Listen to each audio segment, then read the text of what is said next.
Hi, I'm Colonel Rich Bourquin, the commander of Space Delta 4. And I'm Chief Frazier, Senior Enlisted Advisor of Space Delta 4. We're going to welcome you to the first in a series of short talks that we're going to have, kind of diving into what our Space Delta 4 values mean to the senior leadership team. So as we were standing up the Delta over the last few months, we came up with a list of 10 values that we think should guide how the members of Space Delta 4 should live and work and interact with each other every day. So these conversations will just be kind of short, but we want you to have an idea of what these values mean to the leadership team here. I would encourage you also to, as we talk about these values, think about how these values reflect in your organizations and whether or not you feel like, day to day, these values are reflecting in how you're working and how your organizations interact. I would encourage you as well, if you see that your leadership teams or your chain of command don't reflect these values, have that conversation. Ask them why. Because from the top to the bottom of the Delta, we think this should guide really everything we do. Okay, so the first value we're going to talk about is the first value on our list, and it's that we maintain a vibrant and healthy culture based on integrity, inclusion, and respect for all people. So there's a reason why we picked this to be the first value, right?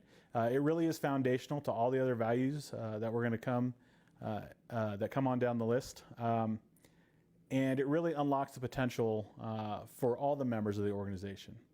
So, it's important that every member of the organization feels safe in order to, perform at their highest level, right? So the organization needs to be able to kind of build trust and build that kind of safety net for all the people in the organization. Now, it's important, I think, to when I talk about people feeling safe, there's a little bit of a connotation of, we talk about safe spaces, which kind of gets a bad rap as people being overly sensitive. So that's not our intent. Really what I mean is people feel safe. That means they trust the people around them and that they believe that the people around them and the organization supports them and will do things in their best interest. So, again, that's kind of foundational to, I think, the rest of the values. So, Chief, what do you think when we talk about building culture and identity and a vibrant, healthy culture? What does that mean? So to me, that means that when you get that A1C or airman straight out of tech school, when they come to your organization, they're going to feel welcome and included and safe, just like you said. So imagine if you were a 40-year-old A1C coming straight out of tech school. There's a possibility that you have life experiences, and we need to have respect for those life experiences and the things that they've gone through, and not just say, oh, it's just an A1C. Well, that A1C has been adulting for probably longer than most of us have. So it's imperative that we do that. Also, when you talk about inclusion, a lot of times we forget about our civilians and our contractors. We need to make sure that they feel like they are team members just like the rest of us. So it's imperative that we do that, that we ensure that all of our units who are all just coming together, so I would say we're in the storming phase, and we need to get to the norming and performing phases. So we need to make sure that we have respect for each other and respect for our missions. Yeah, no, I agree. You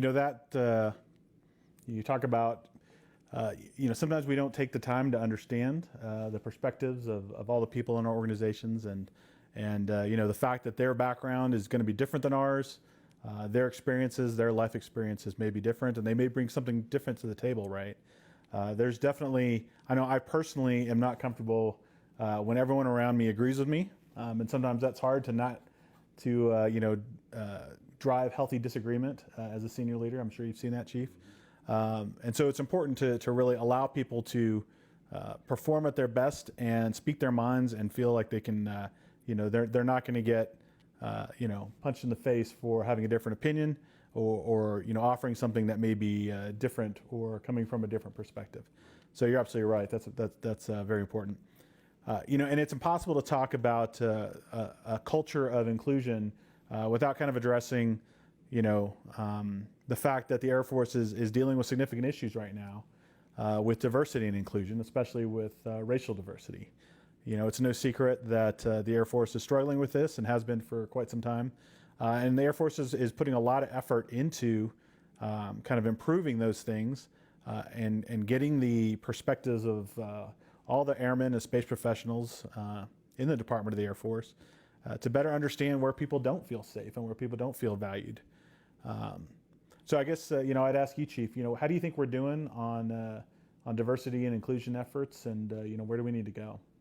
So I would say right now we're doing a very good job at getting in the face of this.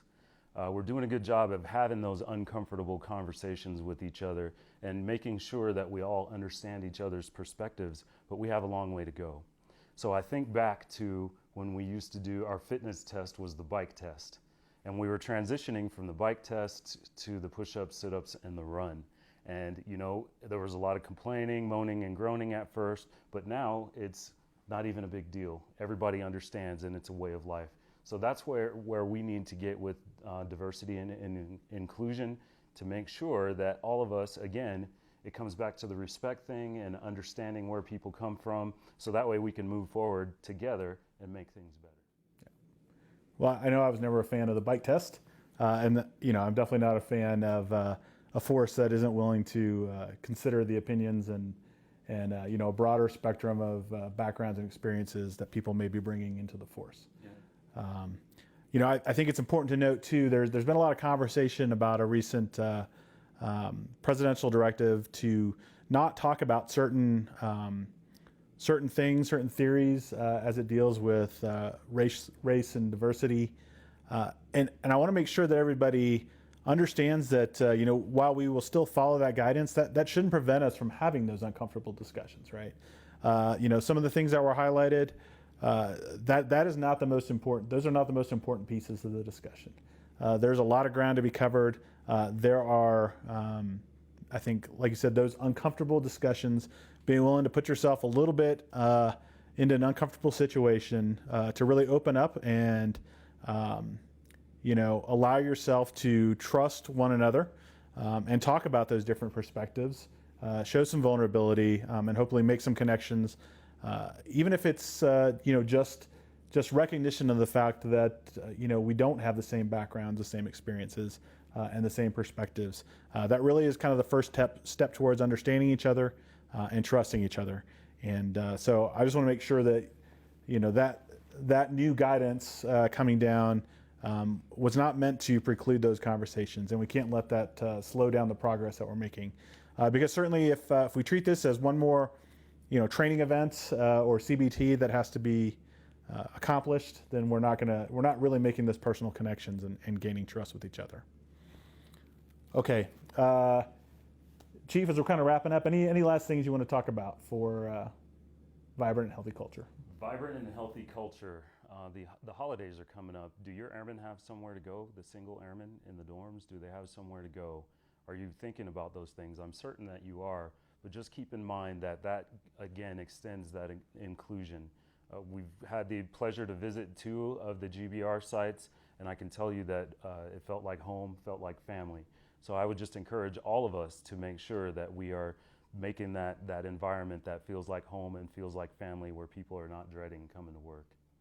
Yeah. Absolutely. Hey, I want to thank everybody for just tuning in and watching us for this short talk. We're working hard here on the leadership team to build that culture and identity. There's some kind of cosmetic pieces of that as we're working on, patches and badges and, those things that kind of identify us as Space Delta 4, as the Delta that does missile warning for this nation. But we got to remember it's deeper than that, right? It is truly building that culture of trust, that culture of understanding that unlocks the potential in all of us. So, hey, thanks for tuning in, and we'll be back probably in a week or two to talk about the next value. Thanks. Have a great day.